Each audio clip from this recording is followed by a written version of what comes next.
Sejam bem-vindos à TV Púlpito do Sertão Reformado.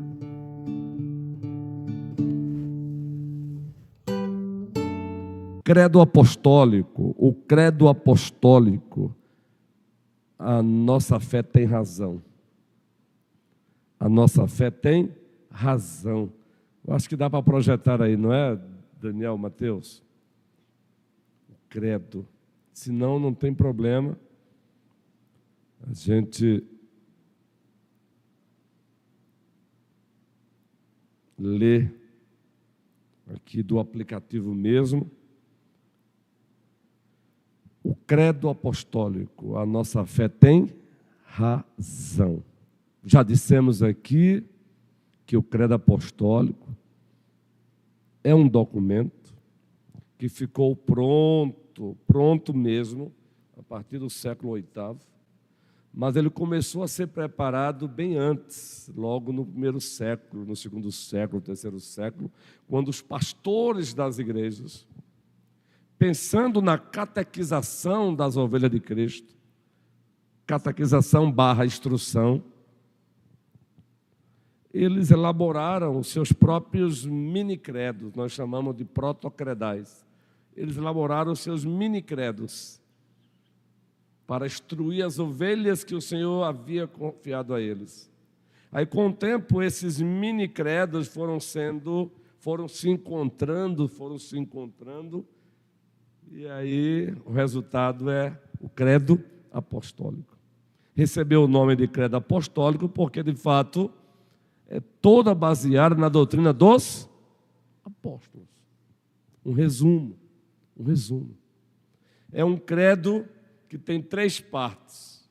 Fala do Deus Criador, fala do Deus Redentor e fala do Deus Aplicador. Nós chamamos de redenção aplicada, o Espírito Santo. É um credo trinitário, fala do Pai, do Filho e do Espírito Santo. Ou seja, as 3 pessoas da Santíssima Trindade totalmente envolvidas na redenção, na salvação. Isso é lindo demais. Como a doutrina da Trindade é importante. Já passamos pela primeira parte, falando sobre o Deus Criador. Creio em Deus Pai Todo-Poderoso, Criador do céu e da terra. E já adentramos na segunda parte do credo, sobre o Deus Redentor, que é Jesus Cristo. Creio em Jesus Cristo, seu único Filho, nosso Senhor, o qual foi concebido por obra do Espírito Santo. Nasceu da Virgem Maria, padeceu sob o poder de Pôncio Pilatos.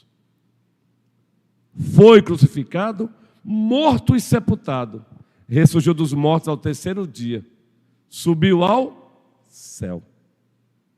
Está sentado à direita de Deus Pai, Todo-Poderoso, donde há de vir para julgar os vivos e os mortos. Pode voltar para a segunda parte aí, guerreiros. Obrigadão, parabéns. Queridos, é fenomenal a segunda parte também, porque nós temos aí o que nós chamamos de uma cristologia resumida. O que é uma cristologia? É a doutrina que estuda a pessoa e a obra de Cristo.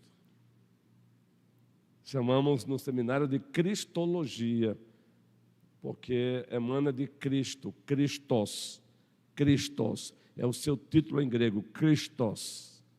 Daí cristologia é a doutrina que estuda a pessoa e a obra de Cristo. E aí nós temos um resumo da pessoa e da obra de Cristo. Já falamos aqui que a primeira parte, essa segunda parte começa falando bem claro aí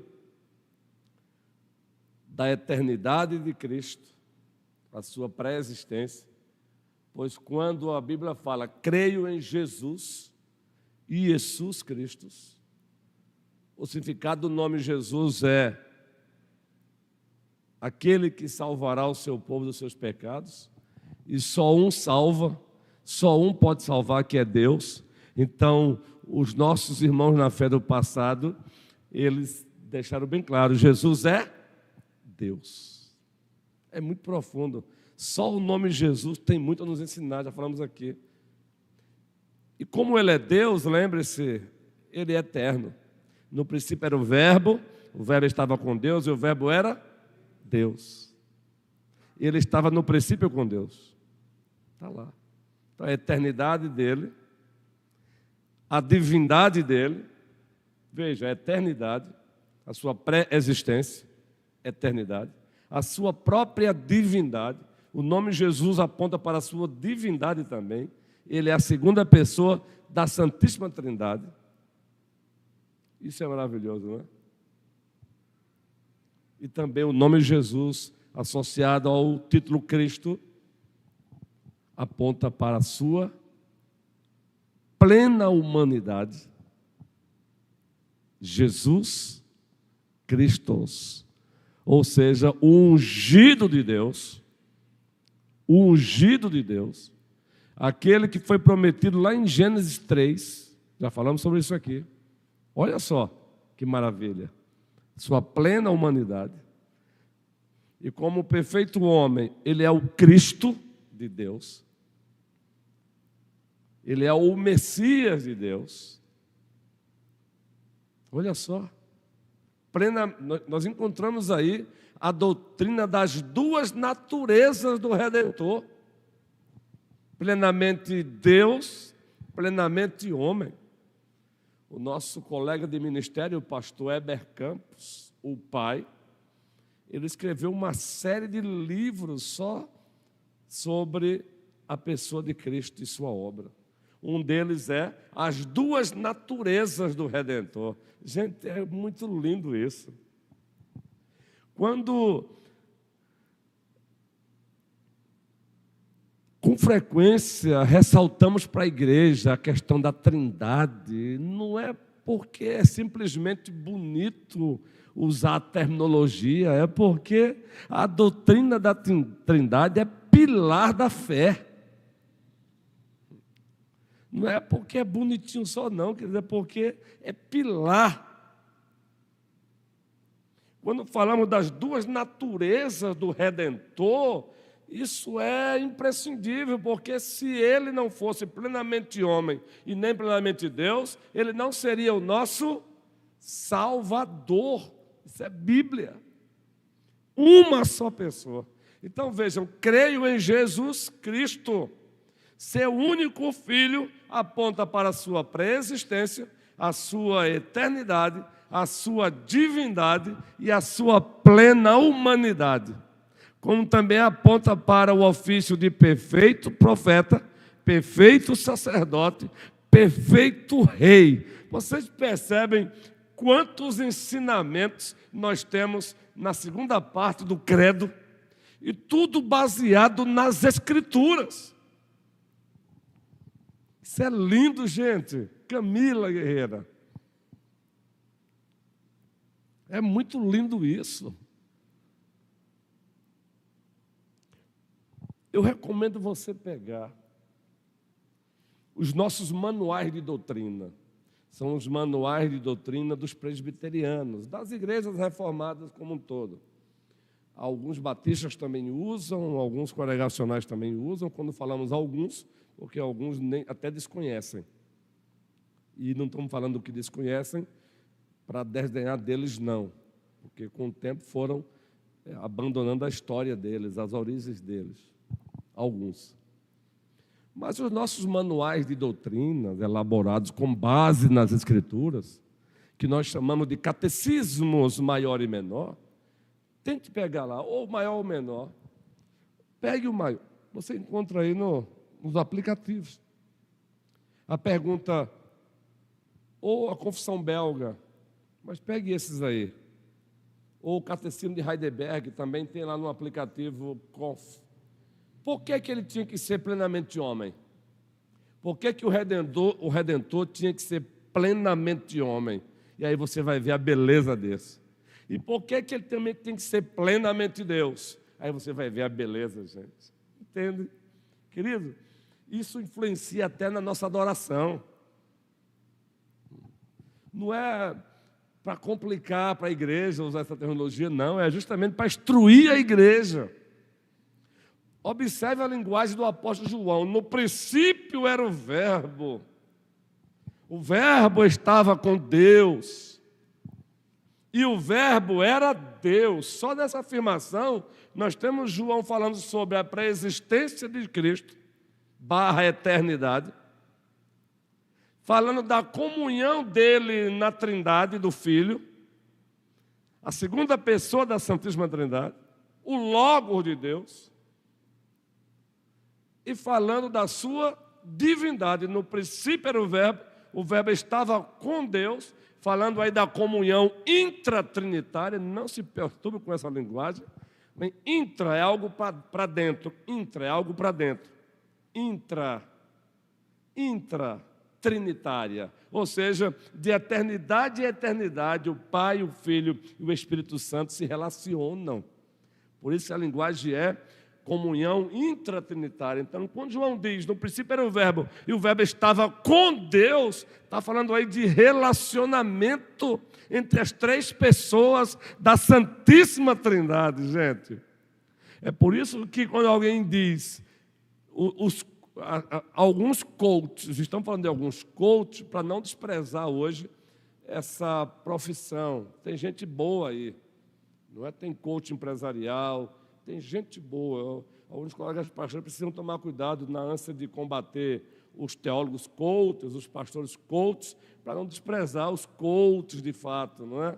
Um coach empresarial, quantos bons treinamentos aí, não é, gente?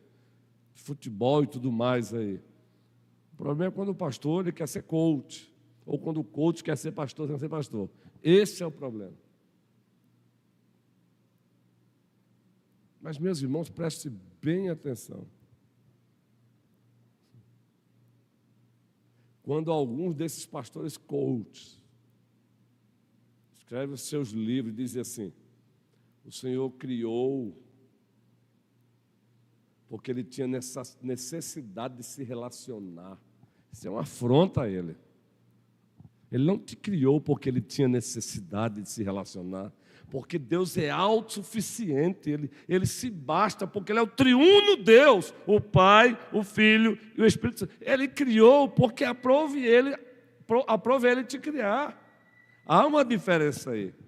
Inclusive, o doutor, e aqui eu falo com muito respeito, Augusto Cury, eu tenho um livro dele, era um ateu também, passou a ser cristão, em um dos seus livros, comentando o Pai Nosso, ele chega, eu espero que ele tenha corrigido isso. Todos nós estamos sujeitos a falha, né, gente? Por isso que, sem arrogância, sem soberba, mas ele chegou a dizer isso, que Deus criou porque Deus vivia numa solidão. Não, querido, Deus nunca viveu em solidão. A triunidade de Deus rebate isso.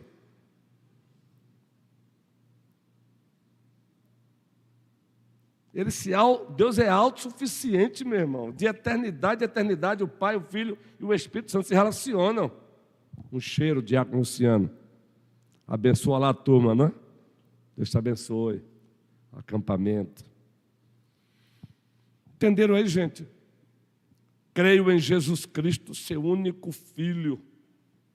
Vejam, o Filho aí é Filho único, eterno.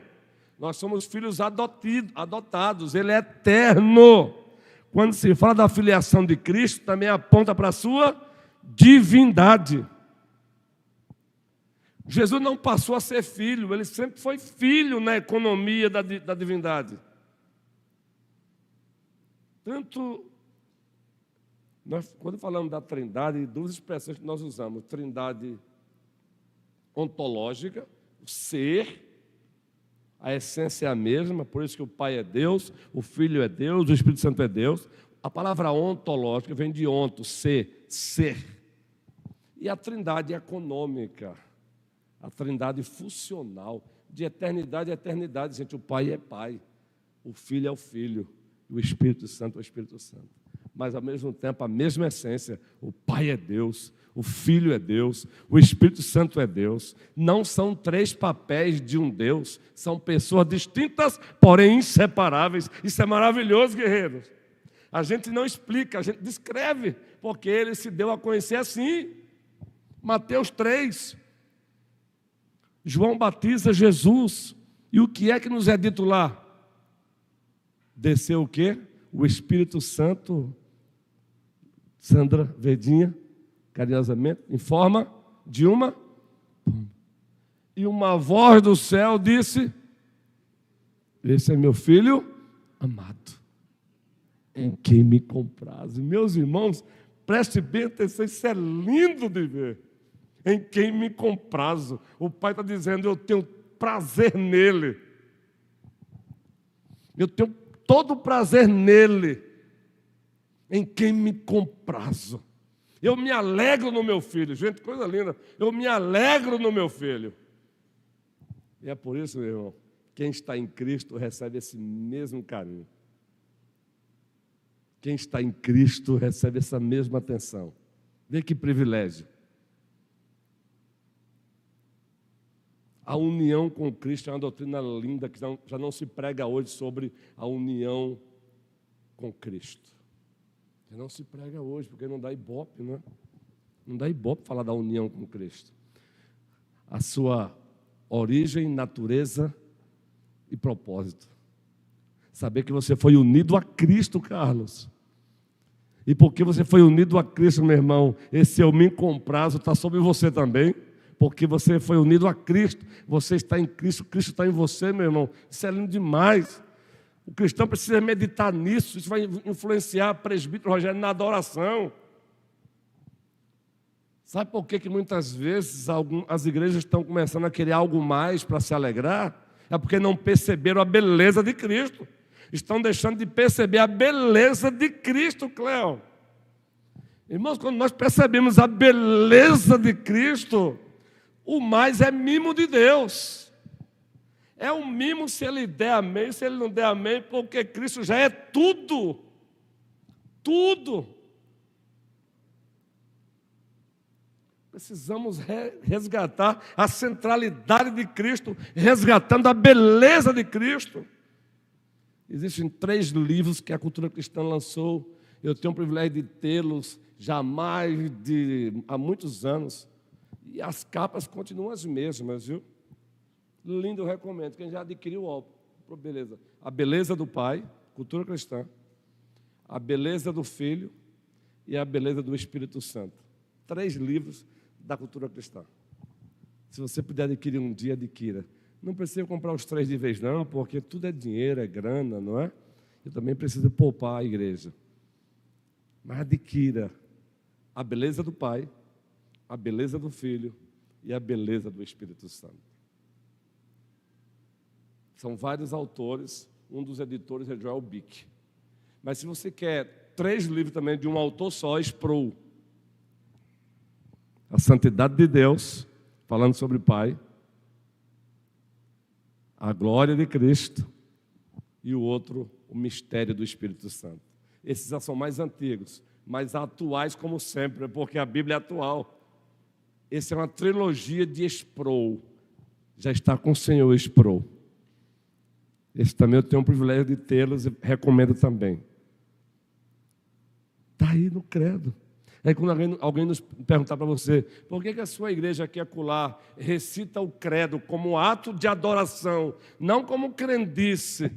É porque, meus irmãos, nós adoramos a Deus reconhecendo quem Deus é. E o credo reconhece quem Deus é. O credo, ele descreve resumidamente quem é o nosso Deus. O Deus Criador, o Deus Redentor e o Deus Aplicador. Por que usamos a expressão Deus Redentor, Deus Aplicador? Você pode ver alguns livros também. Livros que falam sobre a pessoa e a obra de Cristo, está lá, a redenção consumada, o Deus Redentor. E livros que falam do Espírito Santo é redenção aplicada. Porque quem aplica a obra de Cristo em nós é quem? O Espírito Espírito Santo. A terceira pessoa da Santíssima Trindade. Sabe por que às vezes algumas pessoas de outras denominações nos interpretam errado, Carlos? Como que parece que a gente não cresce no Espírito Santo, não é? Porque, em parte, a culpa é nossa mesmo, né? Porque às vezes falamos da terceira pessoa da Santíssima Trindade, nós que questionamos algumas seitas que tratam a terceira pessoa da Santíssima Trindade como uma força, muitas vezes nós mesmos recepcionamos assim o Espírito Santo, não é? É como se fosse uma força que você move. Não, gente, é a terceira pessoa da Santíssima Trindade. E Ele reside em nós e Ele preside sobre nós. Agora, para encerrar por hoje, o credo diz o quê? Avançando. Creio em Jesus Cristo, seu único Filho, nosso Senhor, gente de Deus, nosso Senhor. Aí você precisa estudar o que significa Senhor no Antigo Testamento, no Novo Testamento. Eu não vou nem recomendar aqui John Frye, que é um servo de Deus, está vivo, um teólogo norte-americano. Ele escreveu também uma sistemática com 2 volumes no Brasil, mas também tem uma outra série de livros, e você vai encontrar lá ele falando sobre o senhorio de Cristo. É muito profundo, meu irmão. Os atributos do senhorio de Cristo. Quando você pega o que a Bíblia diz sobre o senhorio de Deus no Antigo Testamento, e esse senhorio de Deus no Novo Testamento é aplicado a Cristo, meu irmão, entenda, dentro da revelação progressiva, quando os autores leram a Escritura e disseram, nosso Senhor, está envolvido aí o Deus da aliança.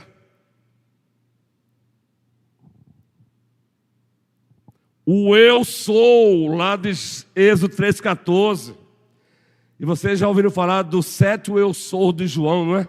Eu sou o pão da vida. Eu sou a ressurreição e a vida. Eu sou a porta das ovelhas. Eu sou. Aponta para suzerania. Um suzerano nos tempos passados era justamente o rei supremo. Os demais eram vassalos. A diferença é que o nosso suzerano, Jesus Cristo, é carregado de amor, de bondade, de graça, mas de fato ele é suzerano perfeito. Senhor, é Ele quem manda. O cetro de ferro está nas suas mãos. Gente, isso é consolador para a gente. Isso é consolador.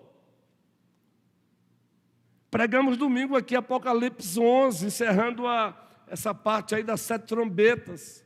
Logo vamos adentrar na outra. Sermões selecionados dentro de cada quadro, não é? O que é que diz a 7ª trombeta? Lá tem na 7ª trombeta tocada um anúncio da vitória plena de Cristo, da vitória plena e pública de Cristo. Lembra que destacamos isso? Temos a plenitude do reino, está lá, 7ª trombeta tocada, a plenitude do reino. Já e ainda não. Nós já usufruímos do reino, mas ainda não na sua plenitude. Mas quando a 7ª trombeta tocar, vamos usufruir do reino na sua plenitude. É o já e o ainda não da escatologia bíblica e reformada. Mas nós temos lá algo que eu destaquei domingo para o sermão, lembram? De todas as mensagens eu destaquei algo, mas eu vou pular esse algo para fechar por hoje. Eu vou pular esse algo agora e vou voltar já já. Nós temos lá o que mais? A comunhão plena da igreja com Deus. Está lá o santuário aberto, a presença da arca é uma linguagem simbólica e profética que aponta para a comunhão plena com Deus. Lá nós vamos contemplá-lo face a face, Deus na face de Cristo, Deus na face de Cristo. Que coisa linda! Está lá no finalzinho do texto, Apocalipse 11. Mas aí voltando, haverá juízo para os impenitentes e os rebeldes. Sétima trombeta também é juízo final. Apocalipse 20, o grande trono branco. Mas o destaque que demos domingo à noite foi os 24 anciãos. Os 24 anciãos, numa linguagem simbólica e profética, apronta para a plenitude da igreja, a plenitude do povo de Deus. Ou seja, todos se encontrarão lá, nenhuma ovelha faltará, porque de fato Ele é o Senhor. Quando Ele disse, todo o poder me foi dado nos céus e na terra, ali Ele já está fazendo uma grande reivindicação como Senhor. Pedro disse que Deus o fez Senhor e Cristo. Lá em Atos, sermão de Pedro, capítulo 3, Deus o fez Senhor e Cristo. Aí se tratando do seu messianado, Ele como mediador. Grande reivindicação, todo o poder me foi dado nos céus e na terra, senhorio. Ele não está falando como alguém, não, é a autoridade máxima, todo o poder me foi dado nos céus e na terra. Aí vem o miolo, que nós chamamos propriamente de grande comissão, o miolo. Portanto, ide e fazei discípulos de todas as nações, batizando-os em nome do Pai, do Filho e do Espírito Santo, ensinando-os a guardar todas as coisas que vos tenho ordenado, Senhor, Senhor, que vos tenho ordenado. Aí vem a grande consolação. Eis que eu estou convosco todos os dias, até a consumação dos séculos. Ele nos dá muitos recursos, todos os recursos necessários para fazermos discípulos, plantarmos igrejas, expandirmos o seu reino. Ele nos dá, Ele já nos deu, e o principal deles, a presença contínua dEle. Eis que eu estou convosco todos os dias, até a consumação dos séculos. Então, gente, creio em Jesus Cristo, seu único Filho, nosso Senhor. Só até aí, o que tem de verdades bíblicas, consoladoras, transformadoras. Então não é simplesmente ser antiquário, credo apostólico da igreja romana, não. Não é propriedade da igreja romana, é propriedade da igreja do Senhor. Nós estamos lendo todo domingo belga, confissão belga, é uma outra. Porque foi feito lá nos Países Baixos, onde é a Bélgica hoje. Se você não quer gravar o nome do documento, porque antigamente elaborava esses manuais de doutrinas e dava o nome da cidade onde era elaborado. Por isso que confissão de fé de Westminster, até hoje tem a capela lá do Westminster. Quem sabe um dia eu não visite, né? Cano de Dort é o nome da região. E isso, Catecismo de Heidelberg. Entendeu aí? Então não é porque é para ficar meio... Por que isso? Porque nós temos história, irmãos. Nós temos histórias. Não podemos abandonar a nossa história. Precisamos contextualizar a linguagem, sim, mas sem abandonar a essência. Deus seja louvado. Que o Senhor nos abençoe, queridos. Prossigamos. Próxima quinta, querendo o Senhor, a gente vai prosseguir ainda com cristologia, a pessoa e a obra de Cristo. Cristo é o nosso centro, Cristo é o nosso universo, mas que seja de fato no dia a dia. Tá bom? Deus nos abençoe.